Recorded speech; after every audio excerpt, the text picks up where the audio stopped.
Shift అనేది చాలా చాలా అవసరం. ఆ రకంగా శరాణి చేసినటువంటి ప్రయత్నం సఫలీకృతం అవుతుంది, చాలా మంది రీచ్ అవుతుంది, చాలా మంది లబ్ధిదారులు పొందుతారు. అండ్ చెప్పాలంటే మన నారా చంద్రబాబు నాయుడు గారు కూడా చిన్నతనం నుంచి కాలేజీ రోజు నుంచి నాయకత్వ లక్షణాలతోటి అక్కడ నాయకుడుగా కాలేజీలో ఉంటూ అక్కడి నుంచి తనకి ఇష్టమని ఈ ఫీల్డ్లో రాణించాలి, నా రాష్ట్రానికి సేవలు చేయాలి, ఇక్కడ ఏమైనా సరే అవ్వాలి అనే అకుంఠిత దీక్షతో అయ్యారు. ఆ రోజున రామారావు గారు ఉంటారని ఆయన పాలిటిక్స్కి వస్తారని కాదు, ఆయనకు మీద నమ్మకం ఆయన.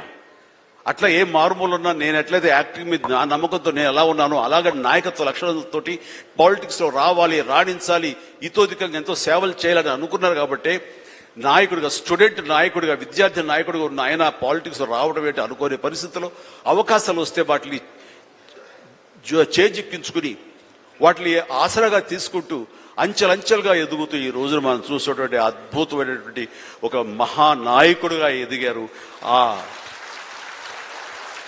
ఆయన దిశానిర్దేశంలో, ఆయన నాయకత్వంలో హైదరాబాద్ దగ్గర నుంచి ప్రతి నగరం, అంటే ఫస్ట్ ఇండియాలో ఆఫ్టర్ బెంగళూరు మళ్ళీ అలాంటి ఐటీ నగరంగా, అంటే ఎంత విజనరీ అంటే ఫ్యూచర్లో ఇది డెఫినెట్ గా ఈ రోజున మనం అనుకుంటున్నాం డిజిటలైజేషన్ ఆ రోజున అంత ఉధృతంగా లేదు, అలాంటి దాన్ని అయ్యి తీరుతుంది ఆయన అన్నారే.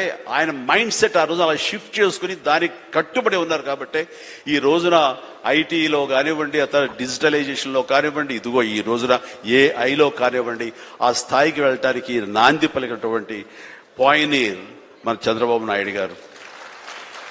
సో ఇలాంటి నాయకుల మైండ్ సెట్ షిఫ్ట్ అవ్వడం అన్నది ఎంతగా అభివృద్ధిలోకి ఎంత ఇదిగా ఉందో మనం తేటతెల్లంగా చూస్తున్నాం. కాబట్టి it's a wonderful subject. Sharani, I do appreciate. All the very best. Thank you so much, sir.